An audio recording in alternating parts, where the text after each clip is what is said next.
Right మరొక breaking Hyderabad స్థానిక సంస్థల ఎమ్మెల్సీ ఎన్నికకు నామినేషన్ల ప్రక్రియ కొనసాగుతోంది.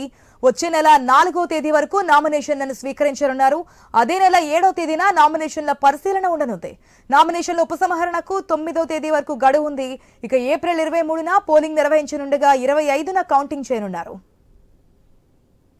రైట్ అప్డేట్స్ తెలుసుకుందాం మా ప్రతినిధి స్వామి ద్వారా. స్వామి, ఆశా, ఒకవైపు బీఆర్ఎస్ ఎమ్మెల్సీగా కొనసాగుతున్నటువంటి MS Prabhakar Rao Hyderabad local body ఎమ్మెల్సీగా ఉన్నారు. ఆయన పదవీ కాలం పూర్తవుతుండడంతో కూడా ఎలక్షన్ కమిషన్ ఎన్నికలకు నోటిఫికేషన్ జారీ చేసింది. నిన్నటి నుంచి కూడా ఈ ఎలక్షన్ సంబంధించినటువంటి నామినేషన్ ప్రక్రియ ప్రారంభమైంది. ఇది ఏప్రిల్ 4వ తేదీ వరకు కూడా కొనసాగుతుంది.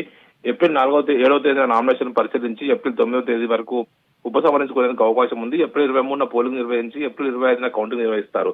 ప్రధానంగా హైదరాబాద్ లోకల్ బాడీ ఎమ్మెల్సీలో జీహెచ్ఎంసీ కార్పొరేటర్లతో పాటు మరోవైపు ఎమ్మెల్యేలు, ఎమ్మెల్సీలు, ఎంపీలంతా కూడా ఓట్లకు వినియోగించుకుంటున్నారు. జీహెచ్ఎంసీలో ఉన్నటువంటి ప్రస్తుత బలాబలాలు చూసుకుంటే ఎంఐఎం పార్టీకి ఎక్కువ ఇప్పుడు బలం ఉన్నట్టుగా కనబడుతుంది. ఎంఐఎం పార్టీ ఈ సీటును గెలుచుకునే అవకాశం ఉన్నట్టుగా అయితే ప్రచారం జరుగుతుంది. మొత్తానికి వివిధ పార్టీలకు సంబంధించిన బలాబలాలతో పాటు ఇప్పుడు బీఆర్ఎస్ పార్టీ ఎమ్మెల్సీగా కొనసాగుతున్నటువంటి ఎంఎస్ ప్రభాకర్ రావు రీసెంట్ గా ఆయన బీఆర్ఎస్ పార్టీ నుంచి కాంగ్రెస్ పార్టీలోకి వెళ్లారు. కాంగ్రెస్ పార్టీ తీర్థం పుచ్చుకొని కాంగ్రెస్ పార్టీ ఎమ్మెల్సీగా కొనసాగుతూ ఉన్న ప్రయత్నంలోనే ఇప్పుడు ఆయన పదవీ కాలం పూర్తయి ఎలక్షన్ నోటిఫికేషన్ వచ్చింది. ఈ స్థానం కోసం ఇప్పుడు పార్టీలకు కాంగ్రెస్ పార్టీకి, బీఆర్ఎస్ పార్టీకి, బీజేపీకి తగినంత బలం లేకపోవడంతో కూడా ఇప్పుడు దీన్ని ఎంఐఎం ఖాతాలో ఈ సీటు పడే అవకాశం కనబడుతుంది. దాదాపు ఎంఐఎం పార్టీకి 45 పైగా ఓట్లు ఉండడంతో కూడా వారు గెలిచే అవకాశం ఉన్నట్టుగా తెలుస్తుంది. బీజేపీ ఇటు కాంగ్రెస్ కు, బీఆర్ఎస్ కూడా తగినంత బలం లేకపోవడంతో కూడా వారికి ఈజీ అవుతుందని చెప్పి ప్రచారం జరుగుతుంది.